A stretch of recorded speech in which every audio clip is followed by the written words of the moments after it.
Hi, like and subscribe for the more true horror stories. Story 1. Some said it was the moon's glow that would hit the aged, broken glass of the church's upper lofts on certain nights. Others claimed it was merely their imagination, and a few like me said that they actually saw the mysterious floating smile of grinning Greg. But my experience is a little different than the others, as you will soon see. I grew up in St. Lancaster, just beyond the lake, on a cattle ranch my grandfather operated. Like most small boys my age, I would grow bored with chores and run off to find trouble amid the woods. In this area, everyone knew of the cursed church of St. Gregory Falkras, buried deep within the Lancaster forest. Tales of lamented spirits and tortured souls were as common as any other. But on a clear summer day with the sun at my back, I didn't think I had anything to worry about. I ran and leapt over the broken-down cemetery walls to reach the church grounds, wickedly kicking over ancient headstones without a care in the world. I imagine if there were any ghosts there, the entire lot of them would have cursed me 1,000,000 times over. Once I was tired of that, I turned my attention to the church itself. It was a grand spectacle of destructive beauty. It looked like an earthquake had caused the entire steeple to split in two, leaving nothing but a mishmash of stairs and pillars winding their way up toward the lofts. Bits and pieces of broken glass cascaded in every direction around the main entrance, warning all to stay away.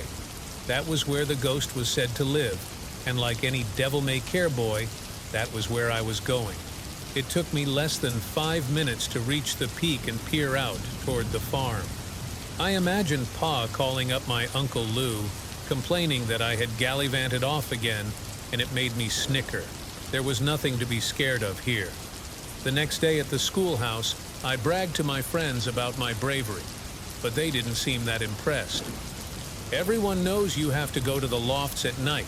That's when old Greg will appear," Lawson jeered. "And at a full moon at that," Connor added. "You seriously think we're gonna applaud you?" "That wasn't nothing," Vince remarked. It made me a little red to imagine that they thought I was just blowing smoke out my ass, so I challenged them all to join me in a week or so, right after the spring dance. I figured that they would chicken out. "You think you're so smart? Come and face the ghost with me," I told them both. But I had forgotten that these three had never backed down from a dare, and there were a few young girls standing nearby giggling at our boyish tirade. Their only option, they thought, was to accept the bet if they wanted to impress these girls and win a date. I remember Susie Grafftire warning me to be careful, and I thought that meant she liked me. Her freckled cheeks were tainted pink with embarrassment as she got close. I remember thinking she smelled good and tried to listen to her warning. She said she knew a girl that saw Grinning Greg back in '66. "Remember Hannah Presley? It was when we were both in 5th grade or so," she said. The name sounded familiar, but I couldn't place a face in my mind. "Didn't she move away?" I asked. "That's what her family told everyone, but I went to go see her before they shipped off. I had to climb up a tree and break into her house because they kept her like a prisoner. Told everyone she had the fever. It was probably a better lie than what had really happened," Susie told me. "And what did? Was she possessed?" I asked. "Driven mad. She was rambling about the moment Greg smiled at her. She lost all of her senses. Her body was like a puppet on a string. She was there talking to me, but hardly coherent. It was like nothing I ever seen, that's for sure," my friend told me. I could tell that she was scared when she retold this story, and that she meant well by telling me. Despite the warnings, though, I thought I could be brave and tackle this ghost.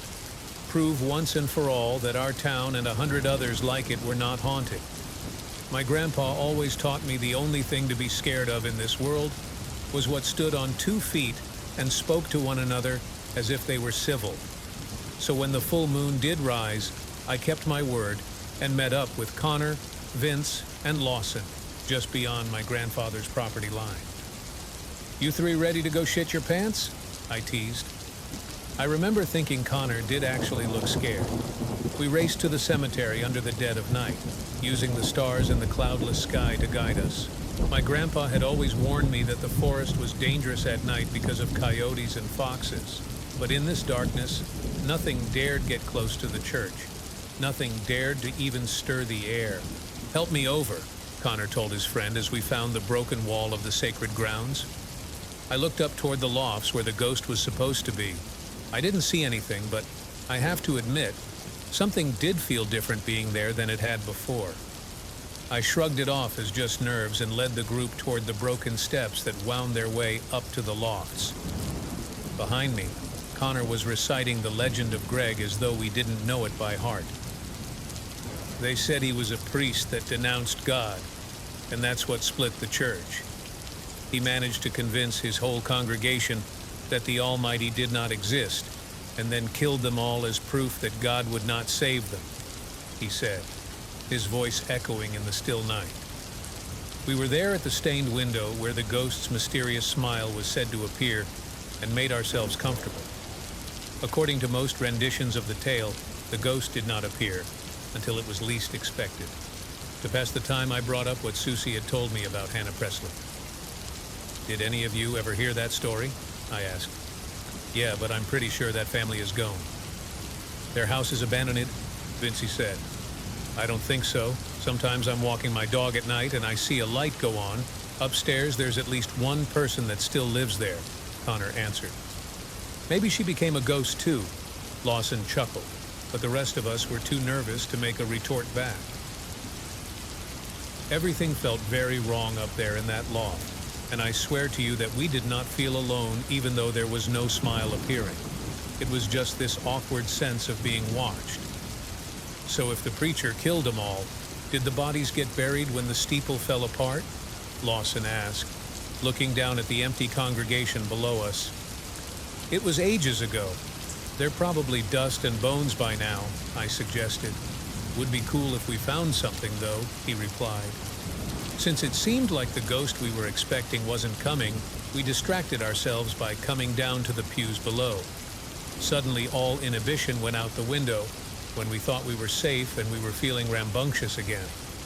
As we got to the floor below, Lawson and Vince started to kick at the flimsy termite-riddled floors to search for pockets of space beneath us. There was this low groan throughout the church, which made me pause in concern. Could it be that the church itself was about to collapse on top of itself and bury us alive? "Please hurry," I begged them. It was easy to imagine 100 terrible things happening to us there on what was supposed to be sacred ground, and here we were, disturbing it out of idle curiosity.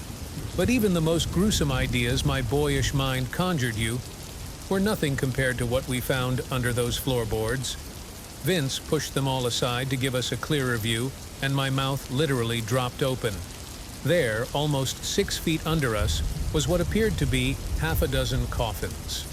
"We need to get out of here," Lawson said, quickly climbing out of the pit. "It's true, this place is haunted," Connor squealed as he started to hightail it out of there, nearly stumbling over his own feet. None of us had to be prompted to follow him. In fact, I don't think any of us have ever run faster than we did that day.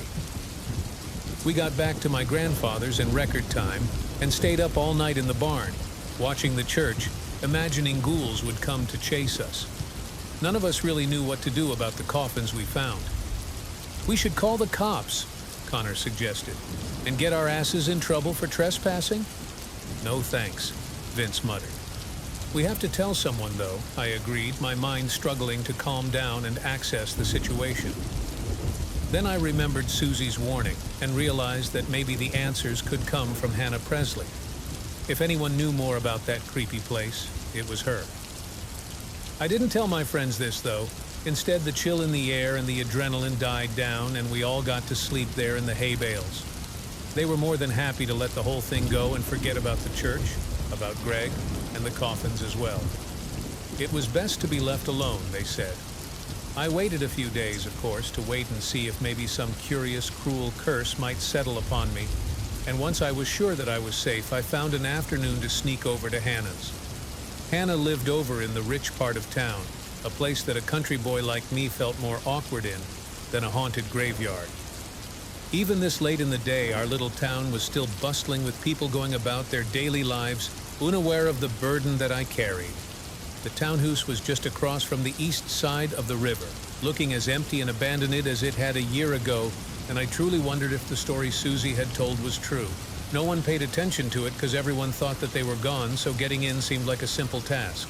Steeling my nerves, I found some loose vines to climb up the side of the house and found out for myself. I pressed my hand against the dirty glass, trying to peer inside and see Hannah, only to have the window abruptly slide open, and I fell in.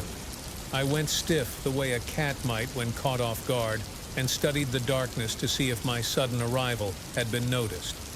There were shapes and figures that covered the walls, and it took me a moment to recognize that these were mannequins and dolls. Had Hannah's mother been a seamstress? I never had paid attention. Slowly getting to my feet, I dared to take a step closer to the models and searched for Hannah, curious as to the locked-up life she now led. Why were her parents telling lies if the urban legend meant no harm? What had happened to my friend that had driven her insane, like Susie had said? Outside the room, I heard the shuffling of feet and it made me freeze up. The voices were older, and I recognized one as Hannah's mother. I brought some more cosmetics for the scarring. I'm sorry it's taken a long time. Things are hectic at work, she said softly. It's fine. Hannah is a patient girl. She knows we are doing what is best for her to fully recover, a man's voice said. It didn't remind me of the way her father had spoken, but I had never really known him that well. Then I realized they were about to come into the room I was hiding in, so I rushed to the nearest closet and shut myself inside. My mind was racing to understand what her parents were discussing. What did the man mean by a recovery? Was Hannah sick? I saw the answer a moment later as the light came into the room, and I realized that one of the mannequins I had stumbled past was actually Presley herself. She had lost nearly all of her pigmentation, looking like a living doll, a hollow shell of her former self. She was sitting on the edge of her bed looking toward the man and her mother with dead eyes, as though what they were doing her had been done 100 times before. The white coat and tie the man wore told me he was some kind of medical doctor, and a moment later, he took out a syringe from his supplies and administered it to Hannah without even batting an eye. Nothing we do is working. How long will she be this way? Her mom lamented. I'm afraid we still don't know what is afflicting her. We are trying different methods, but until then, you must be patient. Isn't that right, Hannah? The doctor asked. My friend nodded, too weak for words. Was it cancer? Starvation? Some kind of tuberculosis? I was scared for her now, more so than I ever was. Had the ghost cursed her? But I hate that we can't even leave our homes. This isn't a life for her mom said. We've been through this before. The risk of infection is too great. We need to be cautious here. It's been a whole year, I know, but we can't let others get hurt because of Hannah's mistakes, the doctor told her. What did that mean? I had so much I wanted to ask, but still I waited until the adults had left and turned the lights off before sneaking out to visit Hannah. Hannah, it's me, Dylan from school, I whispered. At first, she didn't say anything, and I thought perhaps the experiences she had gone through had traumatized her to the point of being mute. Then, at last, she opened her mouth and said, "Did you come to look at the freak?" Her voice was raspy, as though she were only allowed to speak on certain occasions. Whatever affliction she had, it was ridiculous to see her parents treating her this badly. No, it's not like that at all, I told her. Then why? Are you here? Hannah asked. I looked down at my feet sheepishly. I felt ashamed to think that I had come here for selfish reasons. But maybe what I needed to find out could also help her too. I went to the church, the one in the woods, I said. I know the one. That's where this whole mess started for me, she said. Was it because of the coffins? I whispered. Her eyes widened, and she got her off her bed to get closer to me. You saw them? Did you open them? No, I got out of there as fast as... Don't. Whatever you do, don't open those coffins, Hannah said, her voice pleading. What was in there? What did you find? I asked. It's not what I found. It's who put it there. For your own safety, you need to stay away, Hannah demanded. Who? What do you mean? Outside her room, I heard noises as if someone was coming back to check on her again. She went to her window and pushed it open, turning to me and adding, "You should leave before you're found. If you stay, you could wind up like me, even faster." "The doctor will see to that," Hannah told me. I hesitated for a moment, thinking that I should take her with me. She deserved a life better than this. But I knew that what I was planning could save us both, so I needed to listen to her warning, and I left. "I'm sorry. I will come back when I have a solution for you," I whispered to her as I hastily climbed down. I heard the doctor explaining that they would be trying a new treatment soon for her, something that would require Hannah to be taken away. I held onto the edge of her windowsill for a moment to try and get details. Then I heard a few passing townsfolk muttering about what I might have been up to. And then the doctor leaned out the window and shouted down at me. "What do you think you're doing, pervert?" he shouted. I started to run, grabbing my raggedy pants up and not looking back. I felt guilty for likely getting Hannah in more trouble, but the questions burning in my mind about the church had led me this far, so I refused to just let it go. That night I ate supper with my grandparents and got a tongue lashing for sneaking into a neighbor's house. I was told I would be grounded for a week. I worried that with what the doctor might have planned for Hannah, waiting a week would be too late for her. So I made a compromise and offered to do chores instead for a full day. Everything that they normally did was thrust into my hands. It was hard work, exhausting and humiliating, but worth it when my grandparents agreed to let me have the next day off. At last, I was going to see for myself what these coffins held. As I ran through the fields to that abandoned church, a new purpose filled my heart and soul. I wasn't just doing this for myself anymore. I wanted to free Hannah from her prison, and whatever was below had to hold the answers. I was sure of it. A gentle mist fell upon me as I approached the same broken stones that helped me and my friends get in only a few days before. This time, more than any others, I felt there was evil here. Carefully, I climbed and peered toward the chapel, the storm suddenly raging harder as though the good Lord himself didn't want me to be there. I disregarded all of this and went to the panels we had pried apart to look at the coffins below.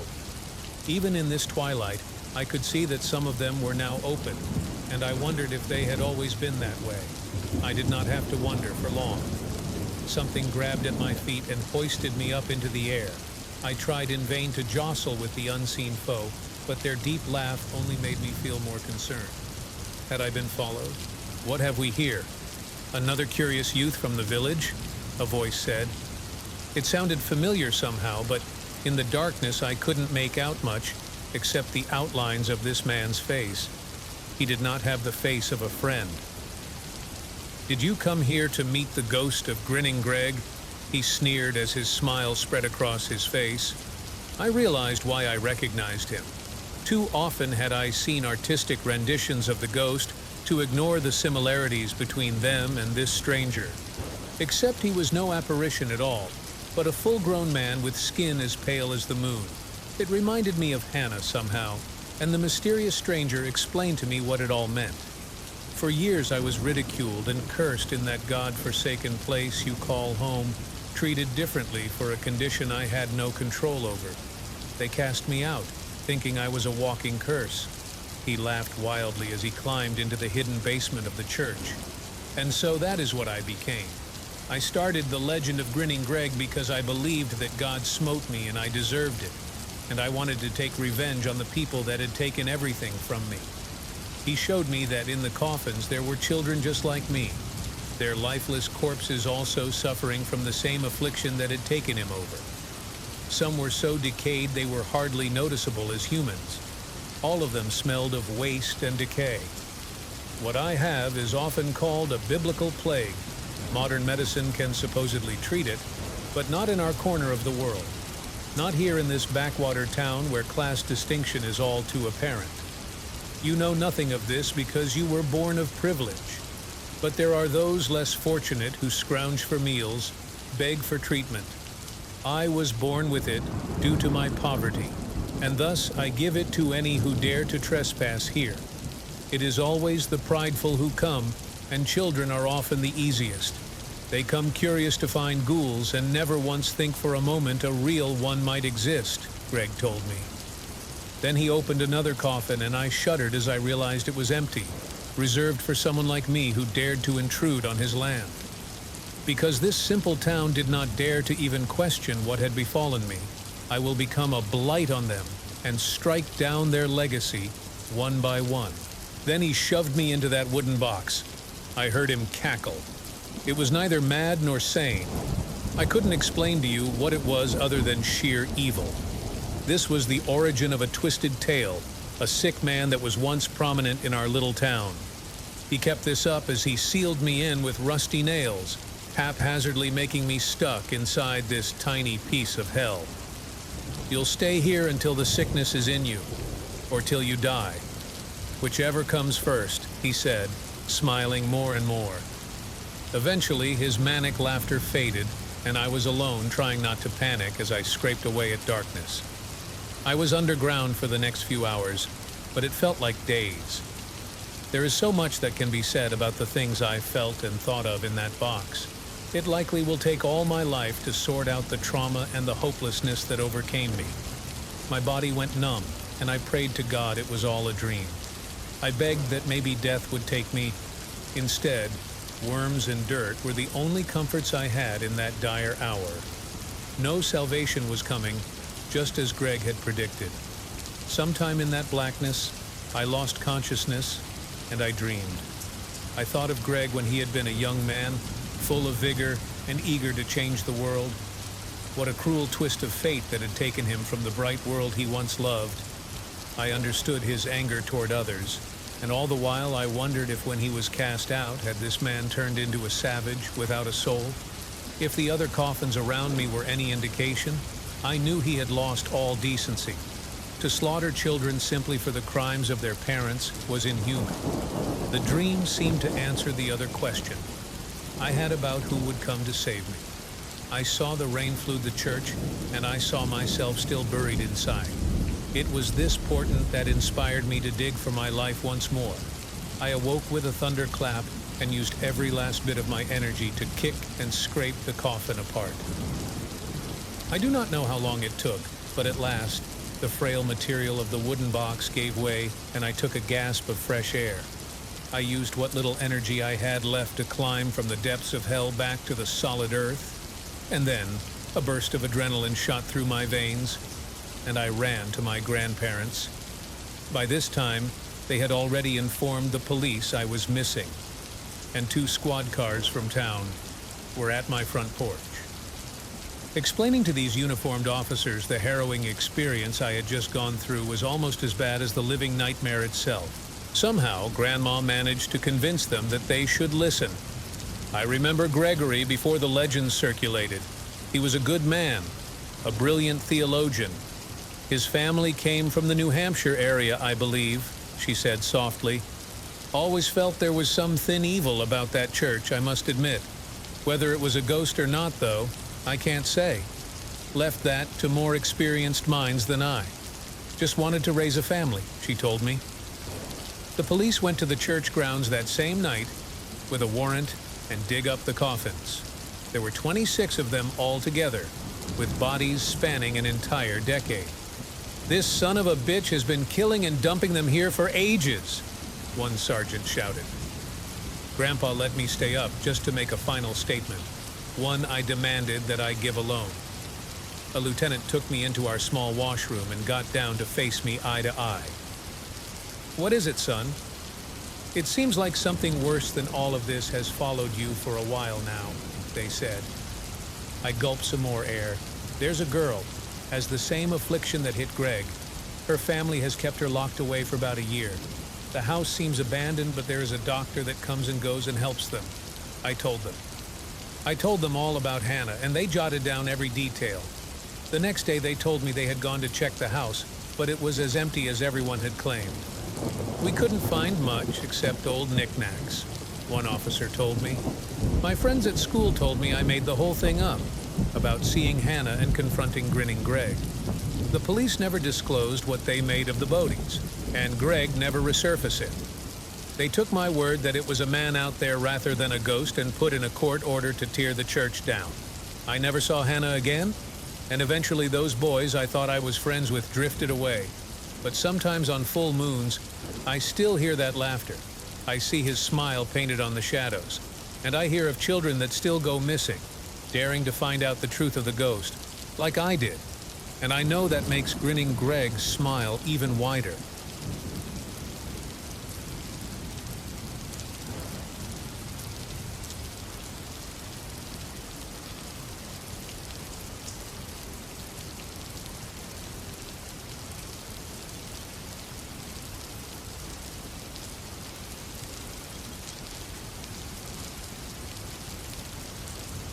I didn't plan on staying at a motel that night. My apartment is normally a perfectly nice, pleasant, and comfortable place to stay. Unfortunately, the notice on the door of the building said we had to make other arrangements for the next 2 days. Why, the note didn't say, but I heard a neighbor had overheard the super talking about termites or something. It was especially upsetting because with everything else going on out in the world, travel wasn't exactly the greatest thing to be doing right now. Chances were he was even lying about it, that he just wanted the building to himself so he didn't catch anything. But choosing between having to shore up somewhere and having bug spray in my nose and on my toothpaste, I'd take my chances with the unknown. I don't have family close by, and all my friends were huddled together with their families and didn't have the space for me anyway, so I started driving around. Most hotels were dark, save for a few, cars in the parking lot, and had signs up saying they had no public rooms available. The Opedian Motel was the only place I could go that was open, and by the look of it, not too many people were interested in taking them up on the offer. I couldn't blame them. The place probably hadn't been properly sanitized in months. It was one of those single-level places that try to look quaint on the outside, but you know nothing quaint happens behind those closed doors. Still and all, it was the only game in town for me, and with it being a few blocks from the interstate and my apartment, it was convenient enough that if things went bad, I could go back to my super's apartment and sleep in front of his door if I needed to. Hell, even if he made up the bug spraying just to get everyone away from him until this all blew over, maybe this would make him change his mind. I went in to see the front desk clerk, bored, young, looking at his phone and sighing. I went up and handed over my card. 2 nights, please.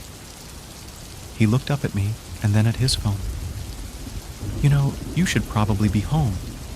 This stuff affects the older population way worse than the rest of us. Dick. I'm not that old, and even if I was, he didn't need to be talking that way. Not the time. 2 nights, please. He handed me a bunch of paperwork, and while I filled it out, I nearly jumped as the big green phone at the desk rang. I looked at the clerk, who ignored it. I wondered if he even knew what it was. Aren't you going to answer that? He shook his head. This time of night, it's always robocalls or prostitutes. One tries to take my money, and the other one I can't afford. Cute. I finished my paperwork and waited until he swiped my card and gave me a room key. An actual key, not one of those key card things everybody uses. He sprayed it with disinfectant and handed it over. He held up the bottle. Want me to spray you too? I looked at him and then at the bottle, which was a bleach-based Lysol knockoff. No, but I recommend you keep spraying yourself if you need to. Don't need to catch anything from an old fart like me. I left, watching him shrug, then spray down the counter where I was. I didn't expect much from the room, but then, I don't think many people ever do. Still, it was more pleasant than I expected, with a microwave, mini bar, widescreen TV, though one of those cheapy ones that sell for $50 at your local retail store with no name brand on it, a round table and chair, and a queen-sized bed. I was surprised it didn't have a quarter-operated magic fingers machine attached to the bed, though some bolt holes in the frame and headboard suggested it might have had one years ago. There were only 2 doors in the room besides the entry door. The one to the bathroom, big enough to fit half a person comfortably, and the door to the adjoining room, next to the head of the bed. Not even space for a closet. I tossed what clothes I had brought onto the chair, turned on the TV, and settled in on the bed. After a few minutes, I remembered there was a vending machine outside and figured I'd grab a snack and a drink. When I left the room, I could hear the TV set almost clear as day, even as far as 10 feet away from the room. Paper-thin walls. Figured. I was at least glad there didn't seem to be anyone else here. Not only so I wasn't bothering anybody, but hopefully I wouldn't be hearing anyone. Well, enjoying the company of each other would be a nice way of putting it. I went to the vending machine, situated on the wall next to the office, and was about to put in my dollar when I heard the desk phone ring again. Geez, even in the office the walls were thin. But I heard the clerk pick up. Funny, I thought he said it was all robocalls this time of night. I held off putting in my dollar for a moment. If I could hear him, chances are he could hear me, and I kind of wanted to hear what kind of call he was getting. Might be worth a chuckle, if anything. Hello? Yeah, sorry, couldn't answer earlier. Taking a reservation? No, wait. I know, but trust me, you'll be fine. Look, you know me. I wouldn't let it bother you. It's just one guy. It'll be fine. Okay, see you in a bit. The phone clicked. I began to wonder who that was on the other end of the line, but then it clicked. He said robocalls and prostitutes. Even if they weren't for him, he probably had some kind of side arrangement with people who did. Who knows? Maybe I'd catch sight of a local celebrity. TV anchor, city council, my super. Anybody was possible. Guess I would be hearing loud, obnoxious noises through the wall tonight, after all.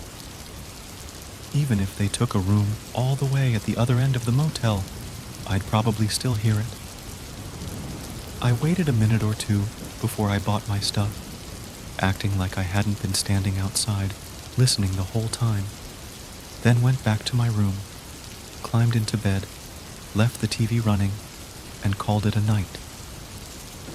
Even with the infomercials playing, I was still woken up by the sound of a car door slamming and footsteps. Now, I expected to hear 2, maybe 3 pairs, but the scuffling I heard outside was a lot more than that. It had to have been a group of 6, 7 people.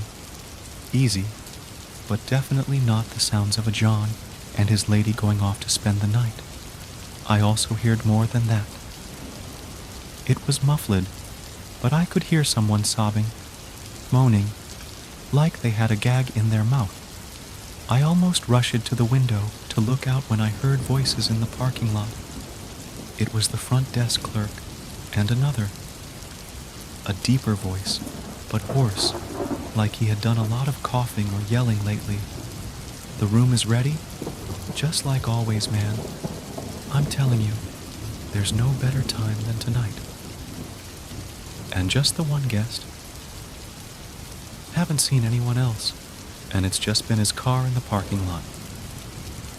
Then take care of it in the usual way and keep it quiet. And this is yours.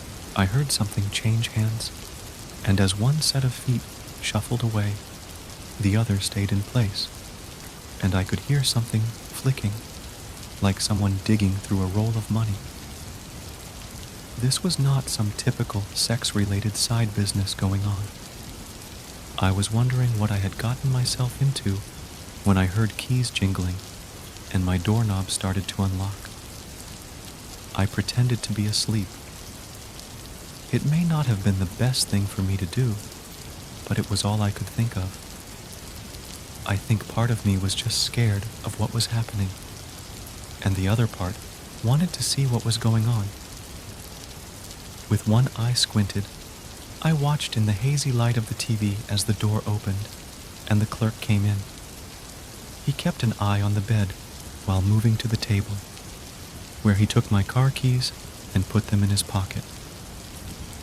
If it had stopped at stealing my car, probably with the intent to chop shop it, I could have lived with that, just gone on my merry way and ignored the weirdness going on here. But after he pulled out the switchblade and popped it open, I knew no matter what, I wasn't going to be killed over it. Not without a fight. I snored slightly and shifted a little. Those made him hesitate and take a step back. I took the opportunity to flop my arm over the bed. He waited a minute or so longer and then moved closer, holding the knife low. It looked like he planned to hold my mouth and plunge the knife in underhand, stabbing me as much as possible before I could react. Had I actually been asleep, he may very well have succeeded. He'd done this before, I could tell. He came in close, ready to cover my mouth. He leaned up against the bed. With my free arm, I grabbed the back of his jeans, finding his hamstring, and squeezed.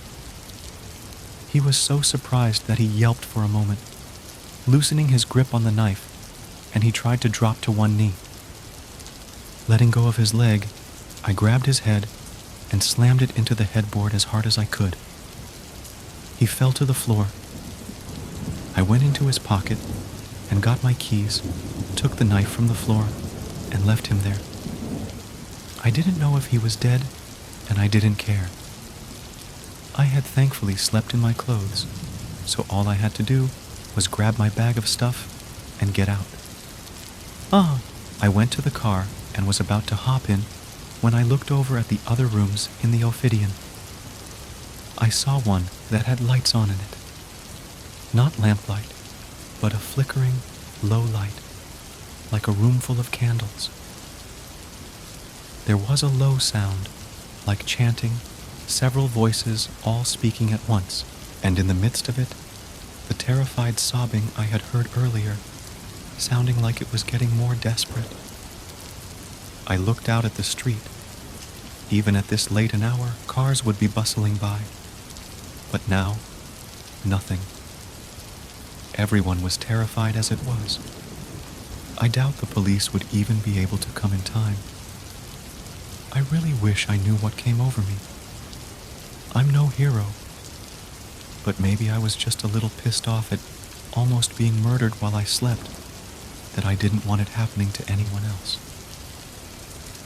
I went over to the room, and with all the strength I had, I kicked the door. The chain on the inside had been pulled to prevent entry, but the hinges were so old and rotted that it didn't matter. The door flew open the opposite way, leaving the door hanging from the security chain alone. Inside were a group of figures, all in black robes. One stood and moved toward me, and in the middle of the circle I saw a young girl, maybe 12 or 13, bound, gagged, nearly naked, and absolutely terrified. The one who came toward me placed his hand over my mouth and, with very little effort, pushed me up against the wall. The hand holding me was gray, wrinkled, almost mummified, but strong enough that I could feel my jaw ready to crack against the pressure. If he had squeezed any harder, it would have broken for certain. This isn't for you. You have seen too much. It was the same deep, hoarse voice that had spoken outside my window. The hood of the robe fell back, and what was underneath was worse than I imagined. A gray, wrinkled head, shriveled, bald. If it had once been a person, it was barely one now. I tried to pull his hand away from my face, but as strong as he was, I could barely manage anything. I could now see, in his other hand, he held a strange, intricate dagger. It had a blade that zigzagged like a snake, and on the handle was a bottle, screwed into it like the bottom of an airbrush gun. In the blade itself, there were grooves, as if it were designed to collect blood or something in the bottom of it. As I fought, he seemed to be slowly lowering the blade to a spot near my stomach. He turned to the others. Not as fresh as hers, but will anyone here mind an appetizer before the main course? The others laughed. They all had similar, raspy, coughing voices. As he looked away, I tried to dig into my pocket for the switchblade I still had there. I felt it and pulled it out, keeping it hidden as best I could. He turned back and pressed the blade into my stomach. Not far, just the tip of it. While it was painful, the smile he gave me was what panicked me the most and forced me to act. I clicked the switchblade and sliced at his wrist. I expected blood. I expected a grunt of pain. I expected just about anything, except what actually happened. His wrist severed completely from his arm and fell to the floor. He looked down at it with his yellow, rheumy eyes, more surprised than anything. But where you'd expect to see bone, blood, anything at all, there was just a void. Underneath the gray, wrinkly skin was an empty shell, or maybe not quite empty. For a moment, I thought I saw something, greenish-gray, thick, oily, writhing, like it was going to push its way out of the arm, like tube of a toothpaste. The mummified man quickly gripped his wrist hole closed and reached down for his hand, as if he meant to keep something from emerging. I saw my chance. With my jaw aching and the puncture wound on my stomach stinging, I ran forward and grabbed the young girl off the floor. The others reached for me, but I slashed out with the knife, and I saw a finger fall here, a hand there, and the ones so injured also grabbed their arms, fighting to control something that wanted out. The escape itself was a blur. I barely remember anything beyond that until we were both in the car, the keys turned, and peeling out of the parking lot. Nobody followed us. I didn't know why, and frankly, I didn't care. I found a brightly lit street corner, right off the interstate, where I could finally see a few lazy cars drifting by. I tried my best to calm her down, and between my hands and the switchblade, was able to remove her gag and her bonds. I talked to her, asked her name, where she was from, where she wanted me to take her. She gave me everything she could. She had been kidnapped almost a month ago. She had no idea what was going on in the outside world. She'd been locked in a room by herself after somebody had grabbed her while waiting at the bus stop for school, with only occasional bits of food shoved into her cell. Then, today, somebody in a robe. She wasn't sure if it was one of the ones in the room or not. Gagged her, bound her, and put a bag over her head and threw her into a car. I wouldn't have believed she didn't go without a fight, but after a month of little food and the strength of the man who attacked me, I didn't doubt one person could have done it. I asked her if she knew anything about the people who had taken her. All I know is they wanted me scared. Fear makes it stronger, they said. But she didn't know what that it was. They never said any more. She assumed they didn't need to. After we gave our statements to the police, they were able to call her family, and she was reunited. They questioned me for a while, and I told them everything, except the fact that the kidnappers were some kind of hideous alien freaks that I knew they would never believe. They asked if I saw a vehicle to run a license plate. I told them I hadn't bothered because I just wanted to get the hell out of there. Don't want to believe my story? That's fine. I don't blame you. Anybody can make up anything online. But I can tell you this. I've learned a few things since that night. First, I found out what it was. Adrenochrome.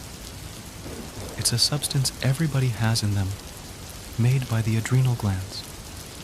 It's out there if you want to buy it. But rumors say that there are certain people that get off on the high it produces, that it can extend life. And the only way to produce the best is to induce fear. And the best fear comes from younger people. Well, based on what I saw that night, maybe something tempted people, powerful people, to sample this stuff, and now that can't get on without it. They need it to keep their existence a secret, to go on with their horrible, extended lives, snatching health and joy from the lives of people, especially children. Is it any wonder why there's a market out there for the slave trade? I've since moved out of my apartment, and I've sold my car. Front desk clerk has my credit card info, and probably my license plate. If I killed him or not that night, chances are someone has my information, and I need to hide it. But I haven't even gotten to the best part. See, I did see a local celebrity that night. I've been to his website. He's running for re-election, local city council, just as I guessed. And he just put out a video. Looks like a perfectly healthy 37-year-old. Thing is, his dad was a city council member too. I've seen pictures. Funny how both of them look exactly the same. They've been doing this for a long, long time. I saved one, but how many haven't been? How many have been drained by that awful knife? But I still think the most horrible thing is what tried to escape from that wrist that night. Something saw an opening and was trying to force its way into this world. Something so monstrous, even they tried to keep it held within. Something held back, protected by only a paper-thin surface.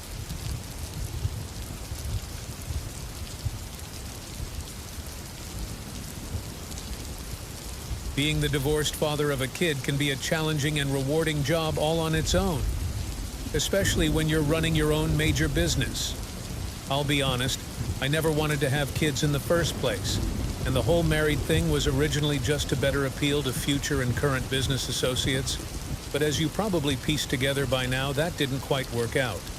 My former wife must have believed that by getting off the pill and getting knocked up, she could save our sour marriage, but honestly, all she did was prolong the inevitable. Long story short, she got half of my assets and money while I got to keep our son. He's a chip off the old block. According to his nanny, he has the biggest collection of trading cards than any of the other kids in his friends group. He's incredibly competitive when it comes to games and competitions, and he's well liked by the majority of the staff. His private tutors tells me that he's quite intelligent and is at least a year ahead of any student they have ever met. His music teacher seems to believe they found a natural musical prodigy with the talent to learn just about any instrument he can get his hands on. Yes, sir. My little Sammy boy is quite the kid indeed, but a man such as myself doesn't always have the time to play catch with his son. I can't make it to parent-teacher meetings when I have important overseas meetings to get to. I can't watch him play with other kids when he goes to the local public park when I'm having lunch with potential new investors. And I can't attend his musical recitals when I need to entertain guests in order to continue mutually beneficial partnerships. On top of all this, the boy's mother has been a constant thorn in my side as well. If she knew how very little time I actually spend with the boy, she would probably have a much better case to try and take him away from me. However, courts don't always look at that sort of thing. All they see is a rich and dedicated father that has afforded his son every opportunity to flourish into the best person he can possibly be. I've given my son the absolute best life and opportunities money can buy, and it helps to have a few judges in your pocket to make that point abundantly clear. But I have to admit that this sort of thing does wear on me after several years of fighting with my ex-wife. It really is true what they say about the love of a mother and her child. That woman will not give me any peace. And it really does get tiresome to keep up appearances as the caring father of a gifted child. Not to mention expensive. Her lawyers are constantly looking for new avenues of approach to try and gain any sliver of custody of Samuel. He just turned 12 last month, and he's also begun to ask more and more about his mother as well. If there's one thing I've learned in business, it's that the nagging and consistent little problems can be the ones to bring you down. Anyone with eyes can see that my son is the real chink in my armor, and that point was well illustrated the day Samuel was kidnapped from the local park he enjoys frequenting. Naturally, the bodyguards did all they could to keep him out of harm's way. They are the best money can buy after all. But there's only so much they can do without causing harm to the surrounding innocent children in the area. Authorities were called immediately, and federal agents soon got involved. Eventually, I received the ransom note and a package in the mail with instructions to hand over $10 million in cash. In the package, we found my son's ear and a thumb drive, with the digital video of the masked assailants cutting it from his head. Naturally, as a concerned and eager father, I complied with their demands and immediately got the money together. My ex-wife was informed of the emergency but strictly asked not to interfere. The money was going to be delivered to a waiting vehicle in the warehouse district of the city. Really? A haven for the worst of the worst. Threats to torture or even kill my son were issued if police showed up. Fortunately, the FBI was using a bag with a built-in tracking device that would help find the kidnappers after we recovered my son. The day of the trade-off, everything went like clockwork. I arrived to deliver the money. A black SUV was parked between two warehouses. A masked man pointed a gun at me and had me drop the money bag 50 feet from him before I was instructed to back off. He took the bag and left a note. As he instructed, I counted to 100 before retrieving the note with instructions on where to find my son. Immediately, FBI agents were already tracking the money. The note led police and investigators to a shallow grave. As it turns out, my son was likely executed soon after they removed his ear. Later that night, the money was tracked down and located at the local post office. Someone had boxed it up and intended to mail it to a very specific address out of state, a property under my ex-wife's name. Her fingerprints and DNA were found all over that package. That woman had done everything she could to cause me grief during the past decade of my life. Not surprising, the authorities found a planner with my son's schedule in it. She knew the exact times he would be in the local park. Police further found journals where she expressed very specific and gruesome things she wished to do to me. Very Lorena Bobbitt stuff. There was no shortage of disdain and hate when it came to the subject of her ex-husband. She pleaded ignorance and innocence to all the charges being brought against her. But with all the evidence and motive found at her home and on the package, the odds were stacked against her. Hell hath no fury and all that jazz after all. Her guilt was only further confirmed when she was found hanging by her bunk in her cozy little prison cell. She had ripped strips of her own mattress fabric to fasten a noose. Really quite clever if you think about it.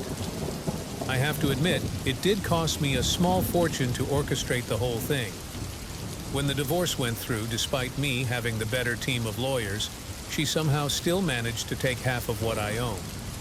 My response was to take full custody of our, at the time, 2-year-old brat.